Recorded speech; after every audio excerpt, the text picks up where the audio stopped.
എന്തൊക്കെയാണ് വിശേഷം? എല്ലാവർക്കും സുഖമാണോ? എല്ലാവരും സുഖമായിട്ടും സന്തോഷമായിട്ടും ഒക്കെ ഇരിക്കുന്നെന്ന് വിചാരിക്കുന്നു. അപ്പോൾ ഇന്നത്തെ വീഡിയോയിൽ ഞാൻ നമ്മുടെ ഇൻട്രൊഡക്ഷൻ ഒന്ന് സ്കിപ്പ് ചെയ്തിട്ടുണ്ടായിരുന്നു കേട്ടോ. അപ്പോൾ അത് കാരണം കൊണ്ട് ഞാൻ ഇപ്പോൾ ജസ്റ്റ് ഒരു ഇൻട്രോ സ്റ്റാർട്ട് ചെയ്യുകയാണ്. സത്യത്തിൽ ഇപ്പം സമയം ഒരു 11:30-12 മണിയൊക്കെ ആയിട്ടുണ്ട് കേട്ടോ. അപ്പോൾ ഞാൻ ഇൻട്രോ എടുക്കാൻ വിട്ട കാരണം കൊണ്ട് ഇപ്പോൾ വന്നിട്ട് ഇൻട്രോ എടുക്കുന്നതാണ് കേട്ടോ. നിങ്ങൾ വീഡിയോ കാണുമ്പോൾ വിചാരിക്കും ഈശ്വരാ ഇങ്ങനെയല്ലല്ലോ കുറച്ച് നേരത്തെ ഇന്ന്. അപ്പോൾ ഞാൻ അതുകൊണ്ടാണ് മുൻകൂട്ടി പറഞ്ഞത്. ഇന്ന് സ്കൂളിൽ പിള്ളേർക്ക് പോകണ്ടാത്തൊരു ദിവസമായിരുന്നു. അപ്പോൾ അത് കാരണം കൊണ്ട് തന്നെ ശരത്തേട്ടനല്ലോ ഓഫീസിൽ പോകണ്ടു എന്ന് കരുതിയിട്ട് 4 മണിക്ക് എണീറ്റ് ഞാൻ ഫോൺ ഓഫ് ചെയ്ത് വെച്ചിട്ട് പിന്നെ അവിടെ തന്നെ കിടന്നു. അങ്ങനെ പിന്നെ 6:15 ഞാൻ കണ്ണൊന്ന് തുറന്നത്. ഞെട്ടിപ്പടഞ്ഞ് എണീറ്റു. ശരത്തേട്ടൻ ഓഫീസിൽ കൊണ്ടുപോകണ്ടേ ഫുഡ്. ഞാൻ എന്ത് ചെയ്യും ദൈവമേ, ഞാൻ ഒന്നിനും എന്താ ചെയ്യാന്ന് വിചാരിച്ചിട്ട് ഇങ്ങനെ ഹറിബറിയിലാണ് എണീറ്റ് പടഞ്ഞു പോയത്. ഇന്ന് എന്താണോ ബ്രേക്ക്ഫാസ്റ്റ് ഉണ്ടാക്കിയത് അത് തന്നെയാണ് ശരത്തേട്ടൻ നിന്ന് ഓഫീസിലേക്ക് കൊണ്ടുപോയത് കേട്ടോ. പാവം മനുഷ്യൻ. ഞാൻ കൊണ്ടുപോയിക്കോളാന്ന് പറഞ്ഞു. അപ്പോൾ എനിക്കൊരു സമാധാനമായി. കാരണം എന്താ വെച്ചാൽ പിന്നെ ചോറ് വെക്കാനും കറികൾ വെക്കാനുള്ള സമയമൊന്നും എനിക്ക് ഉണ്ടായിരുന്നില്ല. 6:45 ഇതൊക്കെ ആവണ്ട. അരമണിക്കൂർ കൊണ്ട് ഞാൻ എനിക്കാണെങ്കിൽ എന്തെങ്കിലും ധൃതി വന്നിട്ടുണ്ടെങ്കിൽ പിന്നെ എനിക്ക് ഒന്നും ചെയ്താൽ അറിയാത്ത അവസ്ഥയാണ്. ഞാൻ ആദ്യമായിട്ട് അടുക്കളയിൽ കയറിയ അവസ്ഥ പോലെയൊക്കെ എനിക്ക് ഫീൽ ചെയ്യും. അപ്പോൾ അത് കാരണം കൊണ്ട് ഞാൻ ഉണ്ടാക്കിയ ബ്രേക്ക്ഫാസ്റ്റ് എന്താണോ അത് തന്നെയാണ് ശരത്തേട്ടന് കൊടുത്തയച്ചത് കേട്ടോ. അപ്പോൾ അങ്ങനെ ആ പരിപാടി തീർന്നുകൊണ്ട് പിന്നെ ഇൻട്രോ പറയാനും അതിനുള്ള സമയമൊന്നും എനിക്ക് കിട്ടിയില്ല കേട്ടോ. പറഞ്ഞു വിട്ട പാടെ എനിക്കറിയുള്ളൂ. പിന്നെ എന്നെ കാണിക്കാനായിട്ട് വിട്ടുപോയി. കാരണം എന്താ വെച്ചാൽ മുഖം കഴുകാനും പല്ല് തേക്കാനും മുടി കെട്ടാനും ഒന്നിനും എനിക്ക് സമയം ഉണ്ടായിരുന്നില്ല. ഞാൻ ഹറി എന്നുള്ള ഒരു സിറ്റുവേഷൻ ആയിരുന്നു. ആ ഹറി ബറിയിൽ പോയിട്ടാണ് ഇതൊക്കെ ഉണ്ടാക്കിയത് കേട്ടോ. അത് ഞാൻ വീഡിയോ എടുത്തിട്ടുണ്ട്, അത് ഞാൻ കാണിച്ചു. അപ്പോൾ നമ്മുടെ വീഡിയോസൊക്കെ കണ്ടിട്ട് പോകുമ്പോൾ നിങ്ങൾക്ക് ഇഷ്ടപ്പെടുന്നുണ്ടെങ്കിൽ ഒരു ചെറിയ ലൈക്കും ഒരു സ്മൈലെങ്കിലും ഒരു കമൻ്റായിട്ട് ഇട്ടിട്ട് പോവുകയാണെങ്കിൽ എനിക്കൊരു സന്തോഷം ഉണ്ടാവും. ഇവർക്ക് എൻ്റെ വീഡിയോ ഇഷ്ടപ്പെട്ടല്ലോ എന്നുള്ളൊരു സന്തോഷം എനിക്ക് കിട്ടും. അപ്പോൾ അത് കാരണം കൊണ്ട് ദൈവത്തെ ഓർത്ത് നിങ്ങൾക്ക് ഇഷ്ടപ്പെടുന്നുണ്ടെങ്കിൽ നിങ്ങൾ തീർച്ചയായിട്ടും അതൊന്ന് പ്രകടിപ്പിക്കാനായിട്ടുള്ള മനസ്സ് കാണിക്കണം കേട്ടോ. അപ്പോൾ നമുക്ക് നമ്മുടെ വീഡിയോയിലോട്ട് കിടക്കാം അല്ലേ.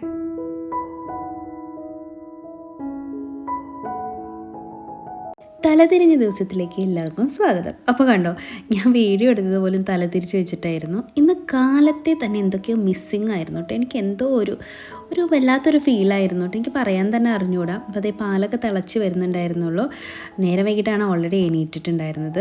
പിന്നെ ഇഡ്ഡലി ആയിരുന്നു. ആനം കൊണ്ട് രക്ഷപ്പെട്ടു എന്ന് വേണം പറയാൻ. ഇഡ്ഡലിയൊക്കെ പിന്നെ ഒരു 5-6 മിനിറ്റ് കൊണ്ട് ആവുന്ന കാര്യമാണല്ലോ. അതുകൊണ്ട് വേഗം അതാക്കിയെടുത്തു.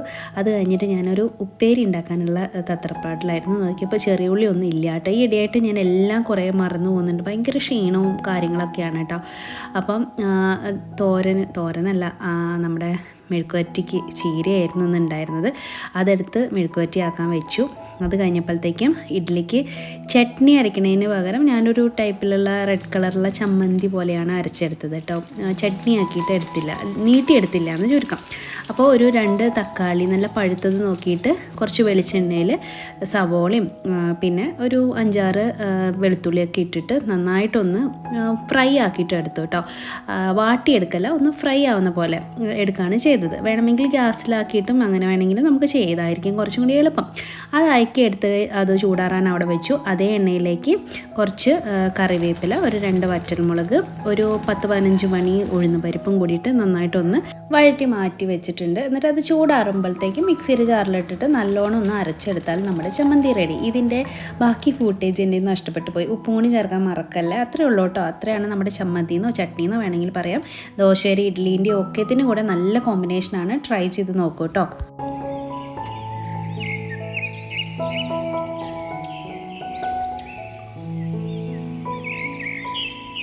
കാലത്തെ ആ തിരക്ക് കാരണം കൊണ്ട് ഞാൻ ഇന്ന് മേലേക്ക് കയറിയിട്ടുണ്ടായിരുന്നില്ല. അപ്പോൾ ഇന്നലെ നമ്മൾ കുഴിച്ചിട്ട ചെടികളുടെയൊക്കെ അവസ്ഥ എന്താണെന്ന് അറിയാനുള്ളൊരു ക്യൂരിയോസിറ്റി എനിക്ക് ഉണ്ടായിരുന്നു.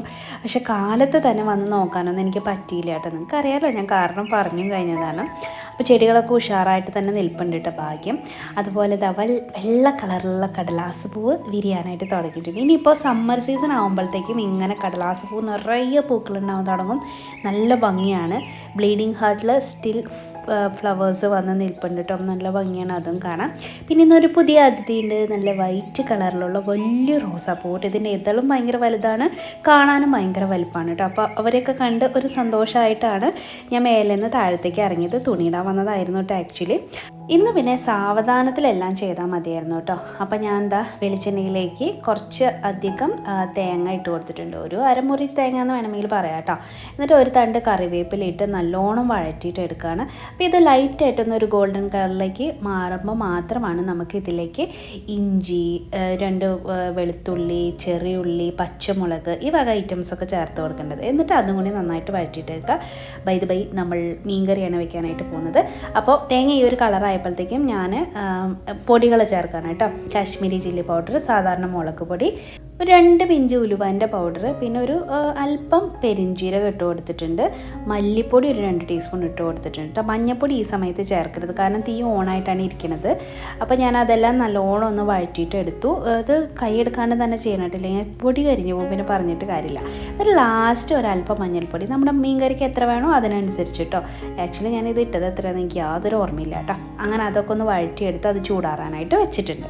അപ്പോൾ നമ്മുടെ തേങ്ങയൊക്കെ വറുത്ത് വെച്ചിട്ട് കുറേ സമയമായിട്ടോ. ഇതിങ്ങനെ നല്ല പോലെ ഒന്ന് എന്താ പറയുക, ചൂടൊക്കെ പോയിട്ട് നന്നായിട്ട് വന്നിട്ടുണ്ട്. അപ്പോൾ ഇനി ഇത് അരയ്ക്കാൻ നമുക്ക് പെട്ടെന്ന് അരയ്ക്കാം കേട്ടോ. പക്ഷേ എനിക്ക് സമയമില്ല, ലേറ്റായി പോയി. ഞാനിതൊരു മിക്സിയുടെ ജാറിലേക്ക് ഇട്ട് കൊടുക്കുകയാണേ. എൻ്റെ സംശയം എന്ന് വെച്ചാലേ മഞ്ഞളിട്ടത് ഞാൻ കുറഞ്ഞു പോയോ എന്നൊരു സംശയം എനിക്കുണ്ട്. അത് കൂടുതലാണോ കുറവാണോ ഇട്ടേന്നുള്ള ഒരു ഓർമ്മ ഇത് എനിക്ക് അറിയില്ല. എനിക്ക് മഞ്ഞളിട്ടതിൻ്റെ അളവ് ഞാൻ മറന്നുപോയിട്ട് എനിക്ക് അറിഞ്ഞോളൂ. ഇനിയിപ്പോൾ കറി ആയി വരുമ്പോൾ എന്താകും എന്നുള്ളതാണ് ഇപ്പം എൻ്റെ ടെൻഷൻ. മഞ്ഞക്കളറിന് എന്തോ ഒരു കൂടുതലാണോ കുറവാണോ ഇട്ടേന്നുള്ള ഒരു കൃത്യത ഇല്ല കേട്ടോ. കുറവാണെങ്കിൽ നമുക്ക് പിന്നെ കറിയിൽ ചേർക്കായിരുന്നെങ്കിലും വിചാരിക്കും. ഇനിയിപ്പോൾ കൂടുതലായിപ്പോയി എന്ത് ചെയ്യും? അപ്പം അത് കാരണം കൊണ്ട് എനിക്കൊരു യാതൊരു പിടുത്തമില്ല കേട്ടോ മഞ്ഞപ്പൊടിയുടെ കാര്യം. കറിയുടെ കളർ എന്താകുമോ എന്തോ. പ്രത്യേകിച്ച് അരച്ച് വെക്കുമ്പോൾ ഒരുപാട് മഞ്ഞ കളറൊന്നും വരില്ല കേട്ടോ, അത് വേറെ കാര്യം. ഞാനിത് അരച്ചെടുത്തിട്ട് കൊണ്ടുവരാം. ഇച്ചിരി വെള്ളം ഒഴിച്ചിട്ടുണ്ട്, എന്നിട്ടാണ് അരച്ചെടുക്കുന്നത്. അപ്പോൾ ചട്ടി അപ്പോൾ ഞാനിവിടെ ചൂടാവാൻ വെക്കുന്നുണ്ട്. കുറച്ച് വെളിച്ചെണ്ണയും കൂടി ഒഴിച്ചു കൊടുക്കാം.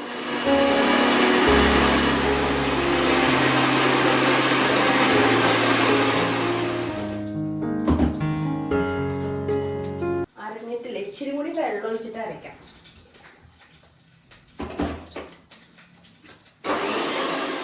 അങ്ങനെ നമ്മൾ അരച്ചെടുത്തോണ്ട് വന്നിട്ടുണ്ട്. ഇനി ഇതിലേക്ക് ഒഴിച്ചു കൊടുക്കാം കേട്ടോ. ഈ മീൻ കറി എന്ന് പറഞ്ഞാൽ ഇതിനകത്തുനിന്ന് വേസ്റ്റ് ആവാനായിട്ട് ഒരു സാധനവും ഇല്ല കേട്ടോ. ഞാൻ അരപ്പ് ഒഴിച്ചു കൊടുക്കണം. നല്ല ഫൈൻ പേസ്റ്റ് ആയിട്ട് നല്ല സ്മൂത്ത് ഈ പേസ്റ്റ് അരച്ചെടുക്കണേ. അപ്പം ഞാൻ കുറച്ച് മാങ്ങയും ഒരു 2 ചീന്ത് കൊടപ്പുളിയും ഒക്കെ ഇതിലേക്ക് ഇട്ട് കൊടുക്കുന്നുണ്ട്. പിന്നെ കുറച്ച് വെള്ളമൊക്കെ മിക്സി കഴുകിയിട്ട് ആ വെള്ളമൊക്കെ ഇതിലേക്ക് ഒഴിച്ചു കൊടുത്തിട്ടുണ്ട് കേട്ടോ. എന്നിട്ട് ഇനി ഒന്ന് ഗ്യാസ് ഓൺ ചെയ്തിട്ടുണ്ട്. അപ്പം ക്ലീൻ ചെയ്ത് വെച്ച മീനും കൂടി ഞാൻ ഇതിലേക്ക് ഇട്ട് കൊടുക്കുകയാണ്. ഇനി ഞാൻ മീൻ കൈ കൊണ്ട് തൊടില്ല കേട്ടോ, എൻ്റെ കൂളിയൊക്കെ കഴിഞ്ഞതാണ്. മുഴുവനായിട്ട് ഞാൻ കറിയിലേക്ക് തന്നെ ഇട്ട് കൊടുക്കുകയാണ് കേട്ടോ. ഇപ്പം ഫ്രൈ ചെയ്യാനൊക്കെ മാറ്റി വെച്ചാൽ അല്ലെങ്കിൽ റോസ്റ്റ് ഉണ്ടാക്കാനൊക്കെ മാറ്റി വെച്ചാൽ അതിന് എന്താ പറയാ, ഈ നിങ്ങൾക്ക് അറിയാലോ ഈ മീന് പെട്ടെന്ന് തിന്നു കഴിയും. എല്ലാവർക്കും ഇഷ്ടമുള്ള ഒരു ടൈപ്പ് മീനാണ് നമ്മുടെ കൊഞ്ച് എന്ന് പറയുന്നത്. ഇവിടെ എല്ലാവർക്കും ഇഷ്ടമാണ് കേട്ടോ. അപ്പൊ പിന്നെ ഞാൻ ഇത് റോസ്റ്റ് ചെയ്യാൻ എടുത്ത് വെച്ചാൽ കറിക്ക് എണ്ണം കുറയും. മാത്രമല്ല ചിക്കൻ ഫ്രൈ ചെയ്യാനായിട്ട് ഇരിപ്പുണ്ട്. അപ്പൊ അത് കാരണം കൊണ്ട് പിന്നെ അതിൻ്റെ ആവശ്യമില്ല. ഞാൻ കുറച്ച് ഉപ്പും കൂടി ഇട്ട് കൊടുക്കുന്നുണ്ട്. അപ്പൊ നമ്മുടെ മീൻ കറി അടുപ്പത്തേക്കായി. ഇത് ചോറ് രാവിലെ വെച്ച കാരണം കൊണ്ട് ഒന്നുകൂടി ഞാൻ തിളപ്പിച്ചതാ ചൂടിന് വേണ്ടിയിട്ട് കേട്ടോ. ഇല്ലാന്നുണ്ടെങ്കിൽ എന്തല്ലോ ഭയങ്കര തണുത്ത ചോറ് നമ്മൾ ഉണ്ണേണ്ടി വരും. രാവിലെ നമ്മളെടുത്ത് ഇവർക്കൊക്കെ കൊണ്ടുപോകാൻ വേണ്ടി വെക്കുന്ന ചോറാണെങ്കിൽ പോലും അതെടുത്ത് കുറച്ച് ഉച്ച കഴിയുമ്പോഴത്തേക്കും കുറച്ചെടുത്ത് ഉണ്ണാന്ന് വിചാരിച്ചിട്ടുണ്ടെങ്കിൽ തണുത്തിട്ടുണ്ടാവും. അപ്പൊ എനിക്ക് ഇപ്പൊ എന്തോ ചൂടോട് കൂടിയിട്ട് ഫുഡ് കഴിക്കാൻ ഇഷ്ടട്ടെ. ഈ തൊണ്ടയ്ക്കൊക്കെ പ്രശ്നമുള്ള കാരണം കൊണ്ട്. അപ്പൊ അത് കാരണം കൊണ്ട് ഞാൻ ഒന്നും കൂടി എടുത്തൊന്ന് ജസ്റ്റ് ഒരു തള തിളപ്പിച്ചതാണ് കേട്ടോ കഴിക്കാൻ വേണ്ടിയിട്ട്. അപ്പൊ അതിനി ഊറ്റി വെക്കട്ടെ. മീൻകറി ആവാനായിട്ട് അധികം സമയമൊന്നും വേണ്ട. മീൻകറി ആവാൻ ഈ കൊഞ്ച് വേവാനായിട്ട് ആകെ 5-6 മിനിറ്റ് വേണം കേട്ടോ. ഒരുപാടിട്ട് വേവിച്ചാൽ തന്നെ ഇതിലെന്ത് സംഭവിക്കുന്ന വെച്ചാൽ ഇതൊരുമാതിരി റബ്ബർ പോലെയും. അപ്പൊ അത് കാരണം കൊണ്ട് ഒരു 5-6 മിനിറ്റ് മാത്രമേ ഞാനിത് കുക്ക് ചെയ്യുന്നുള്ളൂ കേട്ടോ. ചോറ് നല്ല ചൂടുണ്ട്. ഞാനപ്പോഴേ 2 ചെറിയ ഉള്ളി തിന്ന് നന്നാക്കുകയാണ്. ഇതിൽ കാച്ചി ഒഴിക്കേണ്ടത്. ഇത് 5 മിനിറ്റ് കൊണ്ടാവും. അപ്പോഴത്തേക്കും തന്നെ ഇതും കൂടി അങ്ങ് അരിഞ്ഞ് വെച്ചേക്കാന്ന് വെച്ചു. അരിഞ്ഞ് വെച്ച് ക്ലീൻ ചെയ്ത് വെച്ചതൊക്കെ തീർന്നു കേട്ടോ. എങ്ങനെ ഇതൊക്കെ തീരുമെന്ന് എനിക്ക് മനസ്സിലാവില്ല. എത്ര സമയം എടുത്തിട്ടാണെന്നറിയോ നമ്മൾ ഈ ഉള്ളിയൊക്കെ നന്നാക്കുന്നത്. പക്ഷെ തീരാൻ പെട്ടെന്ന് തീരും കേട്ടോ. തീരാൻ വലിയ താമസമൊന്നുമില്ല, പെട്ടെന്ന് തീർന്നു കിട്ടും. പക്ഷെ നന്നാക്കി എടുക്കണമെങ്കിൽ എത്ര മണിക്കൂർ ഇരിക്കണം. മിക്കപ്പോഴും വല്ല വീക്കെൻഡുകളിൽ സിനിമയൊക്കെ കാണുന്ന നേരത്ത് ഞാൻ മടിയിൽ ഇങ്ങനെ ഈ ഒരു മുറല്ലേ, ഈ കുഞ്ഞുമുറത്തിന് നിറയെ ഉള്ളി എടുത്ത് കൊണ്ടുപോയിട്ട് വെച്ച് അങ്ങ് ഇരുന്ന് നന്നാക്കും. അപ്പൊ സിനിമയും കണ്ടു കഴിയും, നമുക്കിട്ട് ബോറടിക്കൂല. ഇത് നന്നാക്കാൻ ഇരുന്നിട്ടുള്ള ബോറടി ഒഴിവാക്കുകയും ചെയ്യാം. എന്നാ കാര്യം നമ്മുടെ നടന്ന് കിട്ടുകയും ചെയ്യും. ആ സിനിമ അങ്ങനെ റൺ ചെയ്തോണ്ടിരിക്കുമ്പോൾ നമ്മൾ അറിയില്ല കേട്ടോ ഇതിങ്ങനെ നന്നാക്കി തീരുന്നത്. ഇങ്ങനെയാണ് ഞാൻ ചെറിയ ഉള്ളിയൊക്കെ ക്ലീൻ ചെയ്തെടുക്കുന്നത് കേട്ടോ. എല്ലാ വീക്കെൻഡിലും മിക്കപ്പോഴും ചെയ്യാറുണ്ട് കേട്ടോ. അല്ലെങ്കിൽ ശരത്തേടെ എന്തെങ്കിലുമൊക്കെ ടി വി ഇരുന്ന് കാണുന്ന നേരത്ത് ഞാൻ നൈസായിട്ട് ഇതിനകത്ത് കൊണ്ടാക്കിയിട്ട് കയ്യിലങ്ങ് വെച്ചു കൊടുക്കും. ചെയ്തോന്ന് പറയും. അപ്പോഴും ചെയ്തൊക്കെ തരും കേട്ടോ. എന്ത് പറഞ്ഞാലും ശരത്തേടെ എനിക്ക് ചെയ്തു തരും കേട്ടോ. ഒന്നും നോയൊന്നും അങ്ങനെ പറയില്ല കേട്ടോ. ഞങ്ങള് കല്യാണം കഴിഞ്ഞ സമയത്ത് അങ്ങനെയൊന്നും അല്ലായിരുന്നു കേട്ടോ.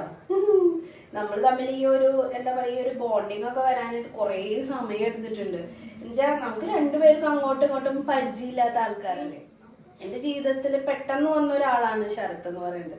അപ്പൊ എനിക്ക് യാതൊരു പരിചയവും ഇല്ല, ആളെ പറ്റിയിട്ട് ഒന്നും അറിയില്ല. ആൾക്ക് എന്നെ പറ്റിയിട്ടും അങ്ങനെ തന്നെ ആയിരുന്നിരിക്കണം, അറിയില്ല. അപ്പൊ നമ്മൾ തമ്മിൽ ഒരു അണ്ടർസ്റ്റാൻഡിങ് വരാൻ, അല്ലെങ്കിൽ ഞാൻ ഇങ്ങനെയാണ് അല്ലെങ്കിൽ ശരത്തേട്ടൻ അങ്ങനെയാണ് എന്ന് എനിക്ക് മനസ്സിലാക്കാൻ കുറെ സമയം എടുത്തിട്ടുണ്ട്. ഈവൻ ശരത്തേട്ടനും അങ്ങനെ തന്നെ ആയിരിക്കണം. പിന്നെ അങ്ങോട്ട് ആ ഒരു ബോണ്ടിങ്, ആ ഒരു കെമിസ്ട്രി ഒക്കെ വർക്ക് ആവാൻ തുടങ്ങിയപ്പോൾ തൊട്ട് ഞങ്ങൾ തമ്മിൽ ഭയങ്കര സിങ്കാണ് കേട്ടോ. ഞാൻ എന്ത് പറയാനും ശരത്തേട്ടന് മനസ്സിലാവും, അല്ലെങ്കിൽ ഞാൻ എന്തെങ്കിലും മനസ്സിൽ വിചാരിക്കുന്നുണ്ടെങ്കിൽ പോലും ശരത്തേട്ടന് അത് മനസ്സിലാവും കേട്ടോ. ഇപ്പൊ ഈവൻ ജോലികളിലാണെങ്കിൽ കൂടി ഞാൻ അങ്ങോട്ട് കയറിയിട്ട് അത് ചെയ്യുന്നൊന്നും ശരത്തേട്ടൻ്റെ അടുത്ത് പറയാറില്ല. പക്ഷെ ശരത്തേട്ടനായിട്ട് എല്ലാം കണ്ടറിഞ്ഞ് ചെയ്യും.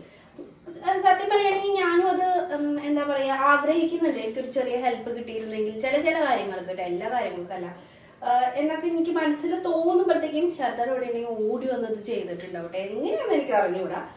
എങ്ങനെ ഇങ്ങനെ ഒരു തമ്മിലൊരു ഇത് വന്നേന്നുള്ളത് പോലും എനിക്ക് അറിഞ്ഞുകൂടാ കേട്ടോ. എനിക്ക് ഞാൻ ഇപ്പൊ എന്താ പറയാ നമ്മളിങ്ങനെ കാണുന്ന അല്ലെങ്കിൽ ടി വിയിൽ കാണുന്ന സിനിമയിൽ കാണുന്ന അങ്ങനത്തെ ഒരു ഇതൊന്നും അല്ല കേട്ടോ. ഇതിനൊക്കെ ഒരുപാട് സമയം എടുത്തിട്ടാണ് ഇതൊക്കെ സംഭവിക്കുന്നതെന്നാണ് എനിക്ക് തോന്നുന്നത്. പെട്ടെന്നൊന്നും ഒരാളെ കാണുമ്പോഴത്തേക്കും നമുക്ക് അങ്ങോട്ട് മുഴുവനായിട്ട് അക്സെപ്റ്റ് ചെയ്യാനും മുഴുവനായിട്ട് അയാൾ ഇങ്ങനെയാണെന്ന് മനസ്സിലാക്കാനൊന്നും സാധിക്കുമെന്ന് എനിക്ക് തോന്നുന്നില്ല കേട്ടോ. അങ്ങനെ ചെയ്യുന്നുണ്ടെങ്കിൽ തന്നെ അത് ഒന്നല്ലെങ്കിൽ ആക്ടിങ് ആയിരിക്കും, അല്ലെങ്കിൽ ഫേക്ക് ആയിരിക്കും. ഇതാണ് എനിക്ക് തോന്നുന്നത് കേട്ടോ. ഒരുപാട് സമയം എടുത്താലേ നമുക്ക് ഒരാളെ എപ്പോഴും മനസ്സിലാക്കാനായിട്ട് പറ്റുള്ളൂ. പ്രത്യേകിച്ച് നമ്മുടെ ലൈഫ് പാർട്ട്ണർ എന്ന് പറയുമ്പോൾ നമ്മുടെ ജീവിതത്തിലെ ഒരു മേജർ പാർട്ട് അയാളുടെ കൂടെയല്ലേ നമ്മൾ ലൈഫ് സ്പെൻഡ് ചെയ്യുന്നത്. അപ്പൊ അയാളെ നമ്മൾ നല്ലപോലെ മനസ്സിലാക്കുക, അല്ലെങ്കിൽ അയാൾക്ക് നമ്മളെ നല്ലപോലെ മനസ്സിലാക്കുക സാധിക്കുക എന്ന് പറയുന്നത് ഒരു ലോങ് ടേം പ്രോസസ് ആണെന്നേ ഞാൻ പറയുള്ളൂ കേട്ടോ. എനിക്ക് അങ്ങനെയാണ്, എൻ്റെ ജീവിതം കൊണ്ടല്ലേ എനിക്ക് സംസാരിക്കാൻ പറ്റുള്ളൂ. എനിക്ക് അങ്ങനെയാണ് ഫീൽ ചെയ്തിട്ടുള്ളത് കേട്ടോ. നിങ്ങൾക്ക് എങ്ങനെയാണ് എന്നുള്ളതൊന്ന് കമന്റ് ചെയ്തോളൂ. എനിക്ക് അറിയാനുള്ള ഒരു ക്യൂരിയോസിറ്റി കൊണ്ടാണ്. ഞങ്ങൾ തമ്മിൽ നല്ല സമയം എടുത്തിട്ടാണ് തമ്മിൽ ഒരു സ്നേഹം വന്നത്. കുട്ടിയും ചട്ടിയൊക്കെ വേഗമായി അതിനും അങ്ങനത്തെ കാര്യങ്ങളല്ല ഞാൻ പറയുന്നത്. അതല്ലാതെയുള്ള ഒരു ഇതുണ്ടല്ലോ, അതാണ് ഞാൻ പറഞ്ഞത് കേട്ടോ. കണ്ടോ? അപ്പൊ ആ സംസാരിച്ച നേരം കൊണ്ട് എൻ്റെ ചെറിയുള്ളി പൊളിച്ചു കഴിഞ്ഞു. ഇത് വലിയ ഉള്ളിയാണ് കേട്ടോ. അപ്പൊ 4 മതി. ഞാനിതൊന്ന് അരിഞ്ഞെടുക്കട്ടെ, കഴുകി കൊണ്ടുവന്നിട്ട് അരിഞ്ഞെടുക്കട്ടെ. മീൻ തിളച്ച് വരുന്നതേ ഉള്ളൂ കേട്ടോ. അപ്പൊ ഞാൻ എന്ത് ചെയ്യാൻ പോകണമെന്ന് വെച്ചാൽ നമ്മള് ചിക്കൻ ഉണ്ടായിരുന്നു, അത് ഫ്രൈ ചെയ്യാൻ വെക്കാണ്. ആകെ 3-4 പീസ് ഉള്ളോട്ടെ ഇതിനകത്ത്. ഞാൻ കഴിഞ്ഞ ദിവസം ഫ്രൈ ചെയ്തിട്ട് ബാക്കിയുള്ളതാണ്. അപ്പൊ തനിക്കുട്ടിക്ക് ഭയങ്കര ഇഷ്ടമാണ് ഈ ചിക്കൻ ഫ്രൈ. അപ്പൊ അത് കാരണം കൊണ്ട് ഞാൻ അവൾക്ക് വേണ്ടിയിട്ട് ഫ്രൈ ചെയ്യുന്ന, മീൻ ഫ്രൈ ചെയ്യുന്നില്ലല്ലോ എന്ന് വിചാരിച്ചിട്ട് കേട്ടോ. അത് ഫ്രൈ ചെയ്യാൻ വെച്ചു.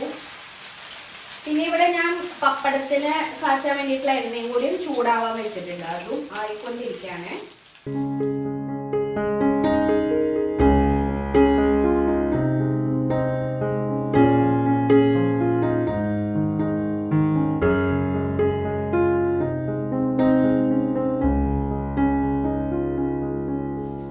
അപ്പോ ചിക്കൻ ഫ്രൈയും ആയിട്ടോ.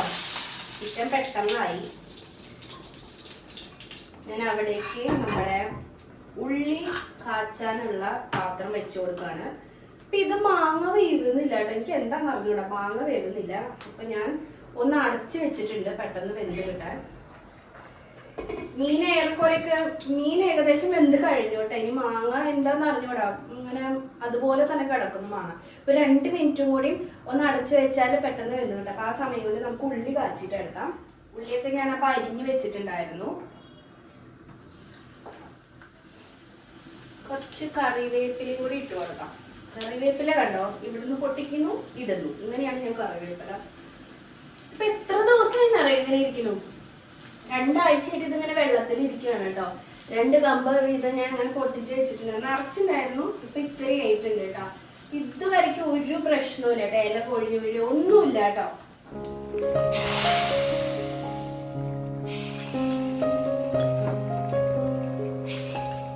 അങ്ങനെ മീൻകറിയൊക്കെ ആയിട്ടോ. ഉച്ചയായപ്പോഴത്തേക്കും ശരത്തേട്ടൻ ഓഫീസിൽ നിന്ന് വന്നിട്ടുണ്ടായിരുന്നു. ശരത്തേട്ടൻ ഒരു മീറ്റിംഗ് കൂടാനായിട്ടാണ് പോയത് കേട്ടോ. അപ്പോൾ ഒരു 3 മണി ആയിട്ടില്ല, ഇതിന് മുന്നേ ആയിട്ട് വന്നിട്ടുണ്ടായിരുന്നു കേട്ടോ. അപ്പോൾ അങ്ങനെ ഞങ്ങളൊന്ന് പുറത്തേക്ക് ഇറങ്ങി. 1-2 കാര്യങ്ങൾ ചെയ്യാനായിട്ടുണ്ടായിരുന്നു കേട്ടോ. നമ്മുടെ വീടിൻ്റെ അടുത്ത് തന്നെയാണ് ഇറങ്ങിയത്. പോണ വഴിയിൽ ബേക്കറി കണ്ടപ്പോഴത്തേക്കും നമ്മൾ അവിടെ നിന്ന് ബ്രെഡും കാര്യങ്ങളൊക്കെ മേടിക്കാൻ വേണ്ടിയിട്ട് ഇറങ്ങിയതാണ്. അപ്പോൾ കുറേ കുക്കീസും അങ്ങനത്തെ സാധനങ്ങളൊക്കെ ഇരിക്കുന്നുണ്ട്. ഇവർ തന്നെ ബേക്കറിക്കകത്ത് ബേക്ക് ചെയ്തെടുക്കുന്ന സാധനങ്ങളാണ് കേട്ടോ ഇതിനകത്ത് കുറേ ഇരിക്കുന്നത്. എല്ലാ സാധനങ്ങളും അവർ അവിടെ തന്നെ ഉണ്ടാക്കുന്നതാണ്. പക്ഷേ നമ്മൾ സ്വീറ്റ്സ് ഒന്നും കഴിക്കാത്ത കാരണം കൊണ്ട് ഇതൊന്നും മേടിക്കാറില്ല. പിന്നെ ഞാൻ കണ്ടപ്പോൾ എനിക്ക് കാണാനും ഇങ്ങനത്തെ കാര്യങ്ങളൊക്കെ നല്ല ഇഷ്ടമാണ്. അപ്പോൾ അങ്ങനെ വീഡിയോ എടുത്തതാണ് കേട്ടോ. പണ്ടൊക്കെ ഉണ്ടല്ലോ, ഇവിടെ പഴം വാങ്ങിക്കാൻ വരുമ്പോൾ ആകെ കിട്ടുന്നത് ഈ റോബസ്റ്റ് പഴമായിരുന്നു. പിന്നെ ഫ്രൂട്ട്സൊക്കെ കിട്ടും. ഇപ്പോൾ എന്ന് പറഞ്ഞിട്ടുണ്ടെങ്കിൽ നമ്മുടെ നാട്ടിലത്തെ എല്ലാ തരത്തിലും പെട്ടിട്ടുള്ള പഴം കിട്ടും കേട്ടോ. ഞാൻ പിക്കൊക്കെ ഉണ്ടായ സമയത്തുണ്ടല്ലോ, നേന്ത്രപ്പഴമൊക്കെ കിട്ടാൻ വേണ്ടിയിട്ട് ഒരുപാട് ബുദ്ധിമുട്ടുണ്ട്. കിട്ടുകയാണെങ്കിൽ തന്നെ നല്ല കല്ല് പോലത്തെ കിട്ടുള്ളൂ. പക്ഷെ ഇപ്പം അങ്ങനെയല്ല കേട്ടോ. എല്ലാ ടൈപ്പിൽ പെട്ടിട്ടുള്ള പഴങ്ങളും, അതായത് നമ്മുടെ നാട്ടിലത്തെ നേന്ത്രപ്പഴം, ചെറുപഴം, ഞാലിപ്പൂവൻ, അങ്ങനെ എല്ലാ സാധനവും ഇവിടെ കിട്ടാൻ തുടങ്ങി കേട്ടോ. എനിക്ക് ഇപ്പോൾ ശരിക്കും നാട് അങ്ങനെ നമുക്ക് മിസ് ചെയ്യില്ല കേട്ടോ. കാരണം എല്ലാ സാധനങ്ങളും നമുക്കിവിടെ കിട്ടാനുണ്ട്. അപ്പോൾ പിന്നെ നമ്മൾ നാട് മിസ് ചെയ്യേണ്ട കാര്യമില്ലല്ലോ. അങ്ങനെ ഡയലോഗൊക്കെ അടിച്ച് നേരെ പോയത് ഇവിടുത്തെ ഹെൽത്ത് സെൻറ്ററിലേക്കാണ് കേട്ടോ. അപ്പോൾ എനിക്ക് പീരീഡ്സ് ഈ മാസം ആയതിന് ശേഷം ഉണ്ടല്ലോ ഭയങ്കര ആ സമയത്തൊക്കെ ഭയങ്കര പെയിന് ഇങ്ങനത്തെ കാര്യങ്ങളൊക്കെ ആയിരുന്നു കേട്ടോ. അപ്പോൾ എനിക്ക് പതിവില്ലാത്ത കാരണം കൊണ്ട് എന്താവുമെന്ന് അറിയാൻ വേണ്ടിയിട്ട് ഗൈനക്കോളജിസ്റ്റിനെ ഒന്ന് കാണാൻ വന്നത്. അപ്പോൾ വീക്കിലി വൺസ് മാത്രമേ ഇരിക്കുകയുള്ളൂ. അപ്പോൾ ശരത്തേട്ടൻ ഇന്ന് വന്ന കാരണം കൊണ്ട് നമ്മൾ ഇന്ന് ഇപ്പോൾ തന്നെ പോയി കാണാമെന്ന് വിചാരിച്ചു. അങ്ങനെ ഡോക്ടറെ അടുത്ത് സംസാരിച്ചപ്പോഴത്തേക്കും ഡോക്ടർ ബ്ലഡും യൂറിനും എല്ലാം അങ്ങ് ടെസ്റ്റ് ചെയ്തു. അതിൽ എനിക്ക് യൂറിനറി ഇൻഫെക്ഷൻ ഉണ്ടെന്ന് ഡോക്ടർ കണ്ടുപിടിച്ചു. അപ്പോൾ അത് കാരണം കൊണ്ട് എനിക്ക് ക്ഷീണമുള്ള കാരണം കൊണ്ട് ആദ്യം ഡ്രിപ്പ് ഇട്ടു. അതിൽ കൂടെ തന്നെ മെഡിസിനും കയറ്റുന്നുണ്ടായിരുന്നു. 2-3 ഇഞ്ചക്ഷൻ തന്നു. ഇനി അടുത്ത 3 ദിവസം വന്നിട്ട് ഇതുപോലെ തന്നെ ഇഞ്ചക്ഷൻ എടുക്കണമെന്നും പറഞ്ഞു കേട്ടോ. അത് കേട്ടോടുകൂടി എനിക്ക് സന്തോഷമായി. ഇതുകൊണ്ടാണ് എനിക്ക് ഈ ക്ഷീണവും തളർച്ചയും വേദനയും വിഷമങ്ങളും എന്തൊക്കെയോ എനിക്ക് ബുദ്ധിമുട്ടുകളുണ്ടായിരുന്നു കേട്ടോ. പിന്നെ ഞാൻ കുടിക്കുന്ന വെള്ളത്തിൻ്റെ അളവ് കുറവാണെന്നാണ് ഡോക്ടർ പറയുന്നത്. ഞാൻ 2.5 ലിറ്റർ വെള്ളമാണ് ദിവസം കുടിക്കാറുള്ളത്.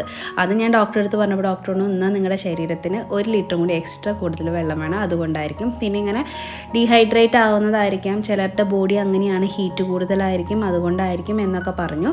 നമുക്ക് നോക്കാമെന്ന് പറഞ്ഞിട്ടുണ്ട്. അപ്പോൾ അങ്ങനെ മെഡിസിൻ കയറ്റിക്കൊണ്ടിരിക്കുകയായിരുന്നു കേട്ടോ. ഒരു 2 മണിക്കൂർ കിടന്നിട്ടാണ് എനിക്കിങ്ങനെ മെഡിസിൻ കയറ്റിയത്. സ്ലോ ആയിട്ടാണ് കയറ്റിക്കൊണ്ടിരുന്നത് കേട്ടോ.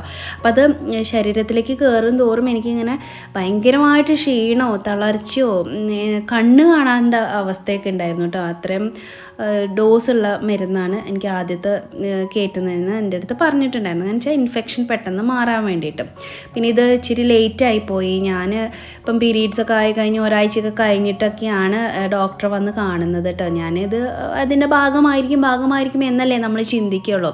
പക്ഷേ അതല്ലായിരുന്നു. എനിക്ക് ഉള്ളിൽ ഇൻഫെക്ഷൻ നടക്കുന്ന കാരണം കൊണ്ടാണ് ഇത് സംഭവിച്ചത്.